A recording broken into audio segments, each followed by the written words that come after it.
Good afternoon, everyone. Welcome to our Family Saturday session here at Capital Recovery Center. My name is Craig.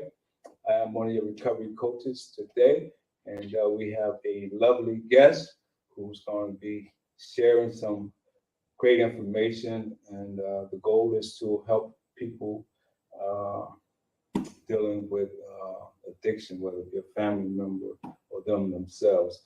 So, you want to introduce yourself? Good afternoon. My name is Dawn. I'm also a recovery coach with the Row Unit and Recovery on Wheels. Mm-hmm. Good morning, I'm Raina. I'm one of the recovery coaches here at Capital Recovery. Yeah, Thanks for joining us on a Saturday. Saturday. And so, before we get into the discussion, I want to tell you about what's going on in our community. All right. And so today, if you haven't already been out to the Walk for Wellness, which is taking place already today here in the great city of Bridgeton, it started at 10 a.m. to 2 p.m. You still have time to go out. They have a Walk for Wellness at the Bridgeton High School. And so whoever go out there, there's going to be some healthcare providers, Ascender, Integrated Health, New Jersey Family Success Center, and Spirit. They are expected to be out there, and anyone that get vaccinated, they will receive a $25 gift card for ShopRite. All right, in Upper Deerfield. All right, we got that taken care of. So now what we want to talk about on Monday, on the 23rd, please be advised that our Row Unit will be out in the community, helping and providing services. And on Wednesday, It'll be Thursday. it's going to be on Thursday. Thank you. She know better than I do. We're going to be at the Spirit and Truth 7th and Wood Street, right off of Landis. We're going to be out there. There's going to be expected to be out there showers, haircuts, and healthcare providers as well. All right. Also, stay tuned on Tuesday. We're going to be open from 8:30 to 9 p.m. And so we're going to have groups, hybrid groups such as this. And what we're going to be doing at 2 p.m., coffee and conversation. At 5, we're going to be doing our MIT, men in training, mentoring. And then at 7, we're going to be doing our Gratitude Tuesday, none other than myself at 5, at 7, Raina at 7. All right. And so all of that said and done. Now we're going to get into the meat and potatoes of why we're here. And let me just show you what this thing is, what this meeting is all about. I'm going to post that. It says Capital Recovery Center Family Meeting. You are not alone in your need for support. And if you can see right there, it's talk about spouse, partners, child, parent, sibling, grandparent, grandchild, friend. And it says right there, it says, some research show that when people enter a recovery program, their chances for success are improved when they are supported by family members who are in a family recovery program. And so that's our goal, to help each person one family at a time. And so if you would like to contact us, please contact us at 856-391-7449 or 1-800-236-2448. And so with that said, we're going to get right into it. All right, how you feel today, Karen? I'm doing. Dawn. I'm doing good. You doing good, Dawn? I am. And Even though I chopped your name all up? that's okay. All right, and so Dawn is here, and we're glad to have her here. And so we're talking about addiction and family relationship, the impact on family. And so without further ado, if you are ready, Dawn, Miss Dawn. I'm just gonna come in and Yeah. take over for you. Please. Sounds good. So I think, I just want to come off of that family week thing that you guys are doing. Mm-hmm. Because as we were talking earlier, for me, when I started this with my family and my children, I was a single mom and I had, my children. Mm-hmm. And at that time, I didn't have any support. Wow. Wow. So I had to kind of go off of my own motherly instincts and what are you going to do? Okay. Okay. Right. Mm. And I think that today, the whole reason I got involved with, the recovery aspect Mm-hmm. was not for my own sake or myself, but to help other families and parents understand. What it's like to be on both spectrum. Absolutely, because I think that, we as parents, we love our children. And as I said, it's a very fine line in loving them and enabling them. Wow. That's so important. And I think also that loving and enabling, but there's also another aspect to that comes, and we also, as their parents, have to be able to love them and support them And in their recovery. in their recovery. Wow. Mm-hmm. Because when they're in active addiction, they're not thinking about the family, they're thinking about themselves. Themselves. That's right. And Absolutely. it's always about where am I going to get the next drug from? How am I going to keep this life going? Mm-hmm. But as a parent, I know that from my own self, when my children were going through it in the early stages, I'm saying early stages up to a good 10 years in, Mm-hmm. 10 even plus years, that I thought it was best to take care of them. Okay. When they was in their Active addiction. active addiction. Okay. Because we're parents, right? So if our kids get cold, we want to treat, Shelter. Yep. Mm-hmm. we want to shelter, we want to love. Mm-hmm.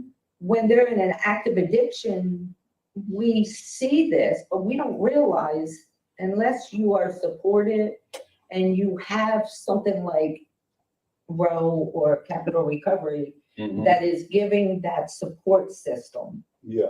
For me, I didn't realize that addiction was a disease. Okay. Okay. I just thought it was my family members who just did what they did, Going through a phase. go into a phase. I didn't realize that it really was a sickness. Yeah. Yeah. So, but as a mom in the family, I was that main person, right? So for me, it was about taking care of them, Mm-hmm. helping them, trying to get them to realize what they were doing. Right. Because early on, I thought that they could just stop. Mm-hmm. And you can just stop this. You don't have to do this anymore, kind of thing. Yeah. Um, What was the? I don't mean to interrupt you, Dawn, because I know you're on the road. What was the behavior like at the inside the home and outside the home? If you can share a little bit about that. well, inside the home, it was very stressed. Mm. The children, I mean, my kids vary in age, so we went through different ages. Okay. So if the eldest was doing his thing, it was affecting inside the house, it was affecting me, it was affecting the two younger. The young, because everybody watching. Right. Yeah. Then you go through the phases with each child, but eventually I had the two younger, and the house at that point got just really angry, if that's a good way of putting it. Yeah. Emotion. That's an adequate emotion. It was a very angry, stressed time. Mhm. I had kids who were having kids, who were in active addiction. One is going in and out of jail. The other one is robbing and stealing. all along in a process of being a parent and a single parent, saying, how do I handle all of this and get them help? Right. And there's your fine line of love and enabling, because for a lot of years, I enabled my kids to live like that. Now, because I read an article where it says that parents who have a child or loved one who's going through that stage of addiction, sometimes blame themselves. Have you ever felt guilt, like something that you, but it really is not you? I know my mother has. Right, there can be outside influences. She's like, where did I go wrong? Yeah, and I hear that. Well, I know for me, absolutely, I carried guilt for a long time. And I believe, I think my guilt was the breakup of the marriage and their father no longer being involved. Wow. So I carried a lot of guilt, and it did take a very long time for me to finally say, I'm not guilty anymore. I'm done now. Right. Like you're grown up enough to realize that this is the way it is. Yeah. So now you're taking back control of your life. Absolutely. Especially with my younger son, because that was a big thing for him. And that's exactly who I said it to. I just woke up one day and he was in that space, and I was like, look, I'm not guilty anymore. But I think that as parents, we all have to feel that moment of, what did I do wrong? Yeah, because now you're feeling a disconnect. When so many years you felt a connection, now you feel there's a disconnect. Absolutely, because they're disconnected. If you ask me, when I see my kids today in functioning life, running good businesses, living their best lives, I can now look back and say, I did nothing wrong. Yeah, resiliency to bounce back from where they were to what is basically a 3-stage, where they once were from initial stage to going through their addiction, now to their resiliency of sobriety, recovery. So good. It's so good. Here's my only thing I can say to parents, and this is what I had to learn in this process. There comes a time where, as a parent or parents, we have to make a decision. Do we want our child to die, or do we want them to live? And I found in my own experience that it came to a point where I had to turn away. Stop enabling my children and make them realize the impact that the drugs were doing to their life. Yeah. Because I feel like, as a parent, when we're continuously housing them and feeding them and cleaning up after them and supporting them, and that's financial support, not loving support. They don't really have to worry about much. Yeah. Consequence. No, Yeah. until they're out on the street. And that's where I had to get, That was a hard decision, I can imagine. and it hurts. It hurt. Yeah. It hurts. And it hurt every day until you can get to a place, unfortunately, one of my children finally just decided to get the treatment, get help, and move on. One of my other ones had to go to state prison to wake up and have to take a look at, mom's not here. Mhm. She's not here for me anymore. And we, Safety net. Yeah, yeah. And- Yeah. I was sharing with you earlier how that child, now a grown man, how he had just literally had said that to another family member, that if I did not say no to him at those moments, he doesn't know where he would be right now. He appreciate your love on both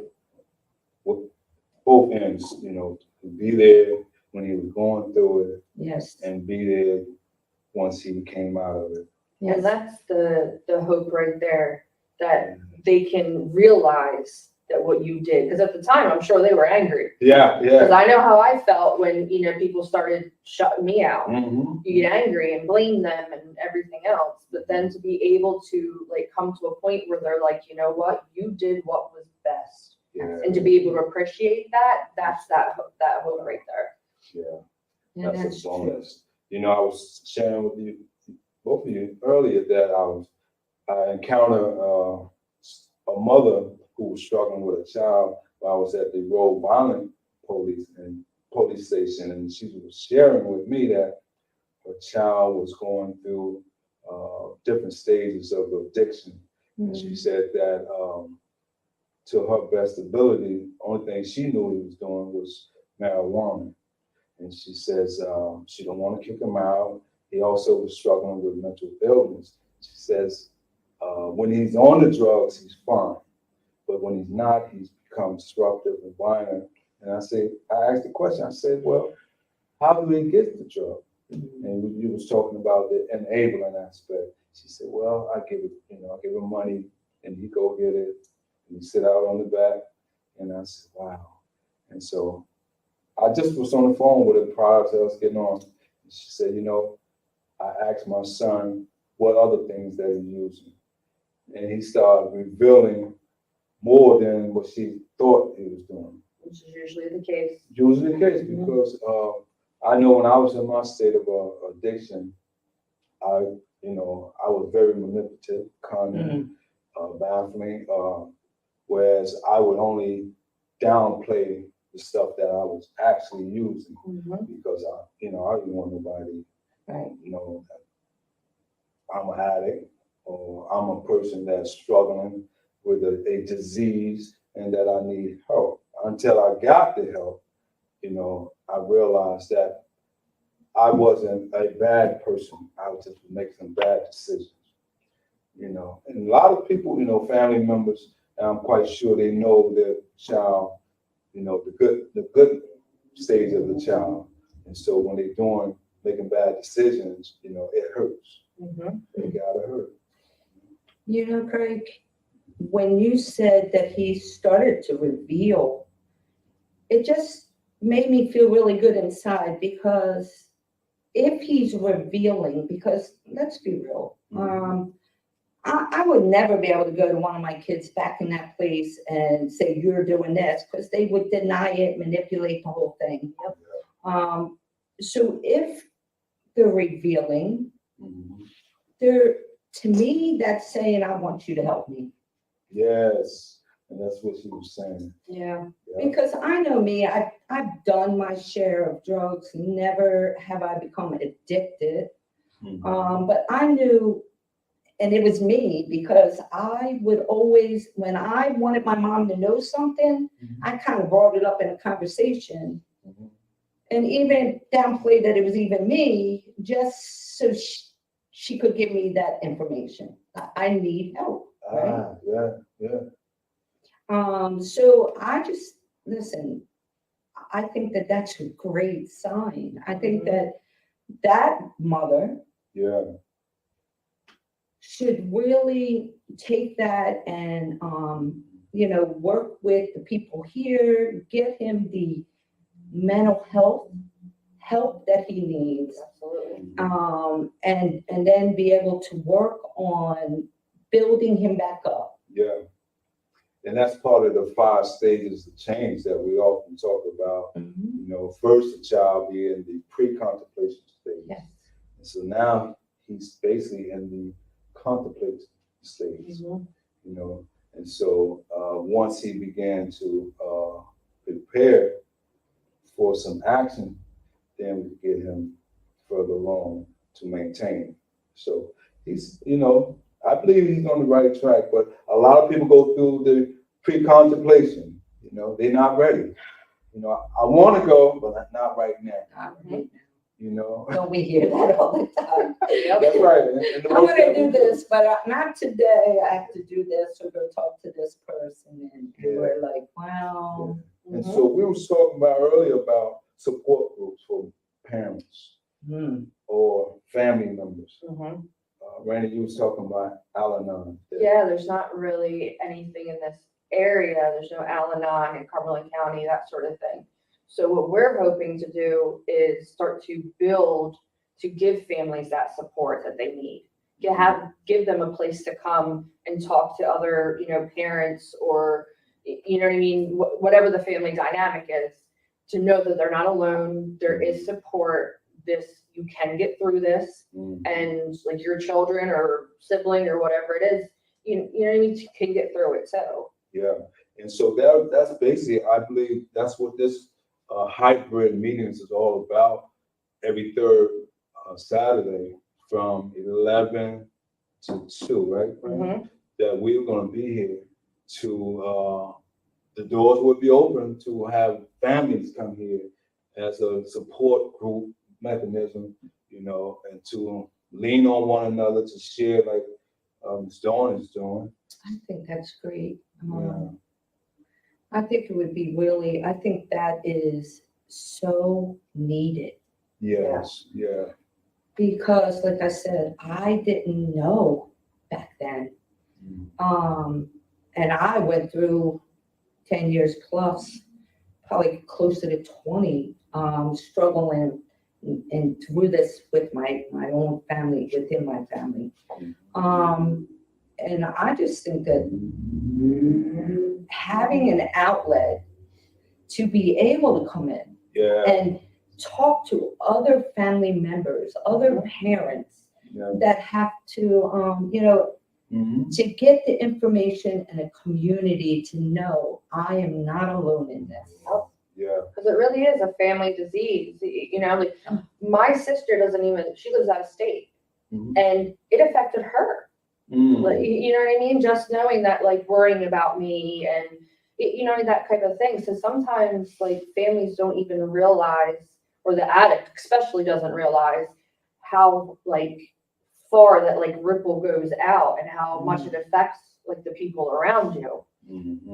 And like me, myself, I went to a PC community, was called a TC community, therapeutic community, where we did, it was basically a peer community, whereas people just like myself, we was able to sit around in a group setting and share some information. And you'd be amazed how much similarity that you may have with another person. But you don't even actually know this person or their background. You just getting to know them, and they sharing things that you say, wow, I did that before. Or my parent, was going through the same thing. And now we're making the connection. So we're basically supporting each other by, open up, sharing, let them know you're not alone.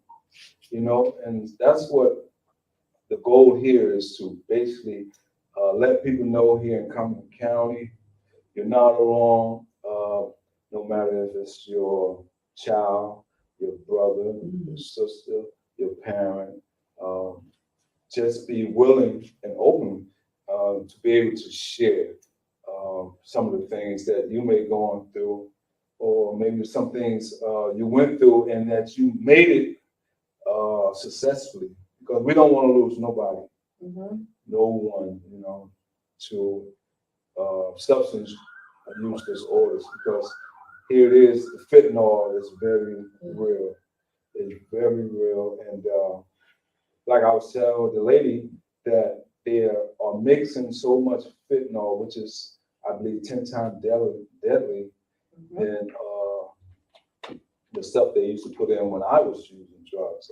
And so if we can help someone, if you would like to be a part of what we're doing, call that number on the screen that's floating, 856-391-7449, or our hotline, 1-800-236-2448. And as it says, how can we help you with your recovery today? All right, this edition today, we're talking about addiction and family relationship, the impact on family. Ms. Dawn has willingly and openly shared. If there's anything else that you would like to, I think I just want to iterate on like two things that Raina and you said.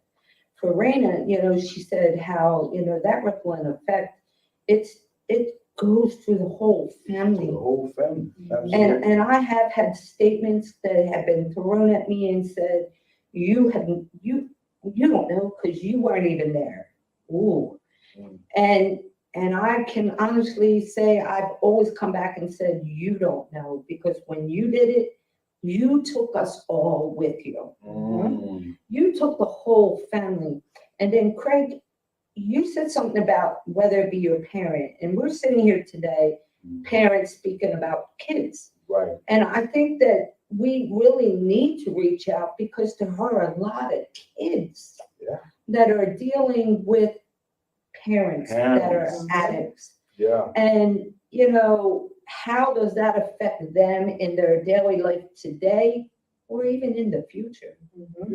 Yeah, absolutely. So I think that's really important that, we understand that family dynamics can come in any way, That's right? right. Absolutely. That's Like, right. my children are grown at this point, and I've been able to reestablish relationships and build relationships with them, but there is still that resentment and fear and anger because of what happened. What happened in the So, past. even though things are on the mend, they still need support. Absolutely.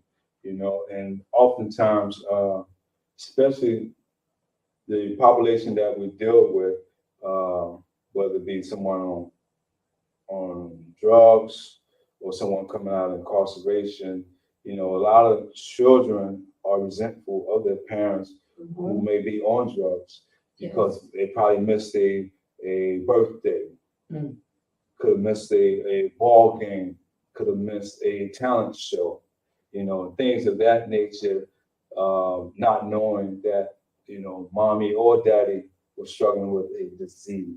And I think the most important one that I personally have heard, and I've heard other people share, is why don't you love me? Why don't you love me enough to stop? Right. Yeah. And trying to explain that that love's there. Yeah. It's just there's something else that is over Yeah. and it's Mhm. that's I think the hardest part. Yeah. And so we, during our MIT mentoring, we talk about rebuilding the family structure. That's so important. And I know Raina, when they do their Gratitude Tuesday, speaks about what are you grateful for. And so what we're talking about today, I believe all of that ties in to, rebuilding, restructuring the family, and what are you grateful for.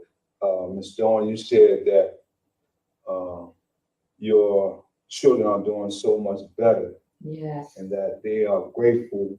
One of them said, I'm glad that, you put your foot down so I can really see, that you really love me enough to be with me while I was going through it and be with me when I came out of it. Absolutely. I think that's that, when we get to a point where we have to turn away. Mm-hmm. But I also think that you have to be able to keep that line open that says, I might have turned away, but I still love you. Yeah, absolutely. And that support system is very important, even today. Absolutely. I agree 100%. There's a lot of people who come out of incarceration, even though some people have burned their bridges, severed some ties in their relationship, whereas the family unit is not together anymore. and they might not have a net support, a family support network, whereas they can rely upon a family member, you know, and they may not be able to make a phone call. They may not be able to come lay their head, you know, and so those who are fortunate to have a support network, you know, keep that network strong. But if you don't have a family net support work, that's why we're here at Capital Recovery Center and talking about things like this. We could connect them to some type of support network, get you back. And so hopefully those bridges that you torn down, the relationship that you probably have ruined, hopefully, prayerfully, is not totally destroyed, and we can help you get back on track. And so, yeah. So we are so grateful that you came, Yeah, thank you. and Well, we thank you. appreciate you so much for not only sharing your story, but what you do as a recovery coach. Let me put a title on. Let me put some respect on your title. A certified, That's right. Don't forget. a certified recovery coach, and we all are certified in our field and what we do. And so we are working on building bridges, building family structure. And so we thank you for coming. And if anybody wants to be a part of what we're doing here at Capital Recovery Center, and as you see our motto, how can we help you with your recovery today? Please contact this number 856-391-7449 or 1-800-236-2448. And so with that said, we're gonna sign off. Have a great day. Have a good weekend. All right.